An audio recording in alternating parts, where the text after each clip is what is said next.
ঈদুল আজহা উপলক্ষে শুভেচ্ছা জানিয়েছেন ভিটিকান্দি ইউনিয়নের শ্রমিক লীগের সাধারণ সম্পাদক মোহাম্মদ উমর সরকার।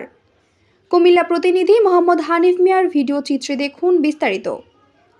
কুমিল্লা জেলা তিতাস উপজেলা ৬ নং ভিটিকান্দি ইউনিয়ন শ্রমিক লীগের সাধারণ সম্পাদক মোহাম্মদ উমর ফারুক সরকার, বাংলাদেশ আওয়ামী লীগ কুমিল্লা ১ আসনের এমপি মহোদয় ইঞ্জিনিয়ার আব্দুল সবুর ও কুমিল্লা জেলা পরিষদ প্যানেল চেয়ারম্যান গরিব অসহায়ের পাশে সবসময় সর্বদা পাশে এসে দাঁড়িয়েছেন মোহাম্মদ দেলোয়ার হোসেন পলাশকে ঈদুল আজহা উপলক্ষে ঈদের শুভেচ্ছা জানায়।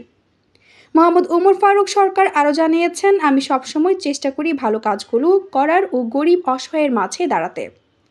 এবারের পবিত্র কুরবানির ঈদ উপলক্ষে গরিব অসহায়ের মাঝে আমার তৌফিক অনুযায়ী যতটুকু সম্ভব ইনশাআল্লাহ দিয়ে যাব। দেশ ও দেশের বাহিরের প্রবাসী ভাইদেরকেও জানাই ঈদের শুভেচ্ছা। সকলে আমার মামা মোহাম্মদ দেলোয়ার হোসেন পলাশ ও আমার জন্য দোয়া করবেন। সব সময় মানুষের কল্যাণে ভালো কাজগুলো করে যেতে পারি। বিসমিল্লাহির রহমানির রহিম। আসসালামু আলাইকুম ওয়া রাহমাতুল্লাহি ওয়া বারাকাতুহু। মাননীয় এমপি আব্দুল সবুর ভাইকে আমার পক্ষ থেকে ঈদ মুবারক, এবং কুমিল্লা জেলা পরিষদের প্যানেল চেয়ারম্যান দেলোয়ার হোসেন পলাশ মামাকে আমার পক্ষ থেকে ঈদ মুবারক, এবং দেশের বাহিরে প্রবাসে যারা আছেন সবাইকে আমার পক্ষ থেকে ঈদ মুবারক, ঈদের শুভেচ্ছা, ঈদের অভিনন্দন।